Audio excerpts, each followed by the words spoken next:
Hello and welcome to another 2021 DLFF Film Festival Q&A with filmmakers. We are here with the cast and crew of Brunch Game, which you're going to really want to check out May 28th, May 29th online at the DLFF Film Festival. It's free and links will be available starting noon on the 28th for 48 hours or so through the 29th at 10 p.m.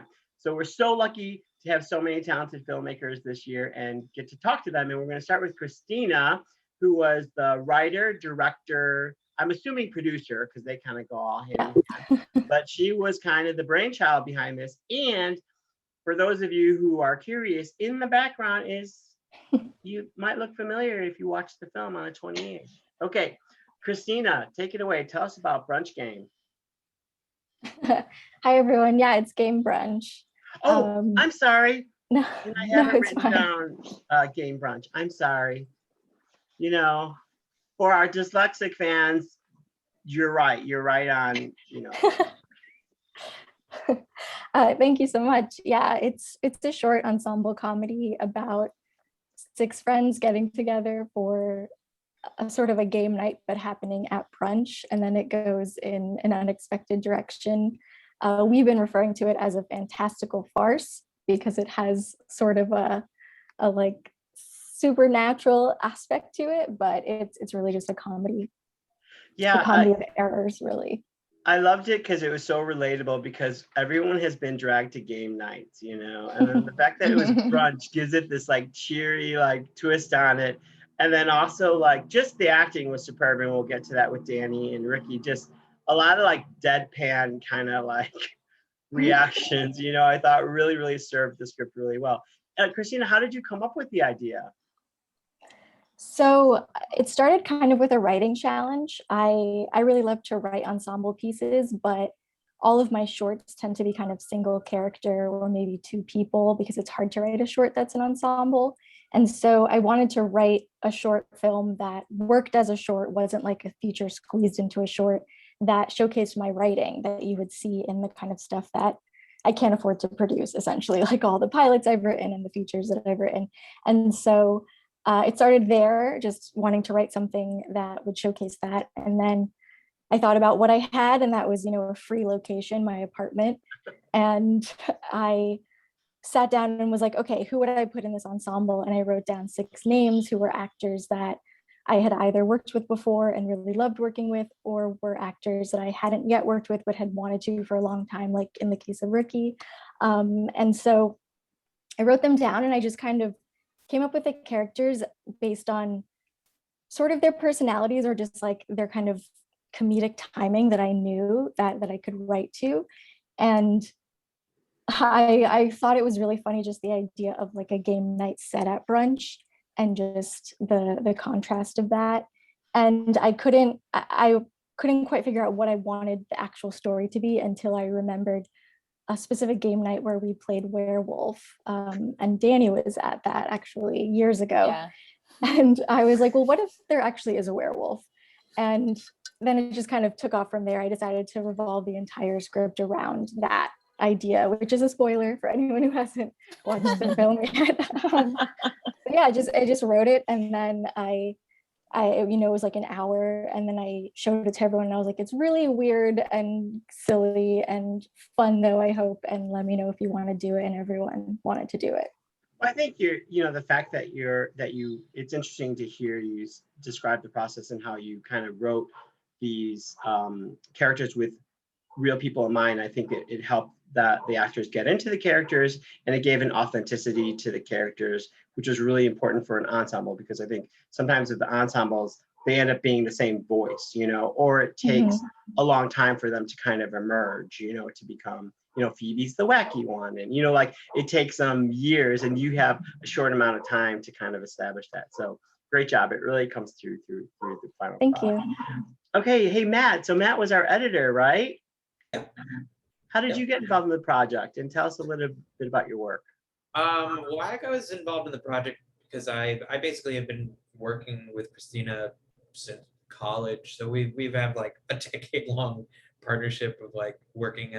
Usually I work as the AD on the project, and then I'll then get in the editing bay and take care of that part too. So that's kind of how I got involved with the project. But also I just really, I mean, I love kind of like silly horror, Yeah. like anything kind of like fantastical like that. So like it wasn't a hard sell to ask me if I wanted to be part of the project. Yeah, the project was perfect for the genre, you know, Die Laughing, because, you know, it was created because like I saw this need for to really recognize the balance between, you know, comedy and horror. There's such a thin line. I love when the projects balance the two, but unfortunately, like just based on the numbers, it tends to be more comedy centric. But I love the projects that kind of dabble in a little bit of both. And Yeah. surprisingly, even pure horror has comedic aspects. Go ahead, Christina. Yeah, I think they're both about beats, you know, and like Yeah. sort of a setup and a payoff in some way. But I loved when I came across your festival, I was like, this seems like the perfect fit for this short. I haven't come across anything that has that blend and sort of appreciation for horror comedy in particular. It's funny, when I started it 5 years ago, I scoured the festivals and there was nothing like it, but now there's a couple others. I'm not saying that they emulated me. I'm just saying that, yeah, you know, obviously no one has an original idea, like, but finally it's like catching up. So, but thank you. I'm so glad you found us. Matt, are you an editor by trade now? No, I edit, I mean, yes and no. Like I edit for Christina pretty much, and that's kind of it. I'm an engineer also, so I do that as like my main source of income, and then I've just been collaborating with Christina for a really long time. So you have a very like your brain is geared towards that, because I'm always envious of editors, because I like even the Zoom, like I can't mess up because I don't even know how to edit like the Zoom file. So I have to like rely on the most basic technology 101. Okay, and so now we have Ricky and Danny, two of our actors. So Ricky, why don't you start? Tell us your character and a little bit about yourself, and a little bit about the project. Oh, is that Janet Jackson in the background? That is. Yeah, that's old school. I love it. My girl. That was one of the best concerts I've ever went to back in the day. I remember. I've never gotten a chance to go to one of her concerts, but I would love to one day. No, I'm aging myself, but it was, I can't remember the year, but it was in Chicago and it was amazing. Mm. It was when she had like 6-pack and she was like the only female in the world with a 6-pack. Who had like who could sing and dance and like not run out of breath. Yes, she was. And then Sierra came and that was the whole thing. Anyway. Anyway, hi, I'm Ricky Lene. And I play Ricky in Game Brunch. Well, I guess just to talk about how I was brought into the project, Christina reached out to me and I was so excited because I've been wanting to work with Christina and Congested Cat for so long. When I found out like the cast, especially getting a chance to work with Ricardo, who I've known for a couple of years, but never gotten a chance to, and then meeting Danny recently and being thrilled to finally work with her, I was really, really excited. Fun fact, I did not know anything about the game Werewolf before we shot the film. And so I was like learning things also. Yeah, consider yourself lucky, Ricky. Consider yourself lucky. But I mean, I had a blast. I love the idea of fantastical farce. I think that one of the more exciting projects that I've gotten a chance to work on has been Game Brunch, and legitimately I have been so impressed and so wowed by Christina, and I have been a big fan of hers for a long time, like I said. So this was really like a fun and exciting project to do, and I just feel like in the response that we have gotten for the short has been really great. So that's awesome that the audience is really enjoying it. And I hope people continue to watch it and like. Well, definitely, and you're absolutely right, Christina and Matt and your crew. The production value is amazing. Like it looks like $1 million. So congrats on that. Thank you. So Danny, tell us a little bit about your role in the project, and it seems like you were one of the inspirations, and tell us a little bit about your character. Sure. So my name is Danny Thomas, and I play Danny in Game Brunch. This role was, similarly to what Ricky was saying, one of the most fun times I've had on set.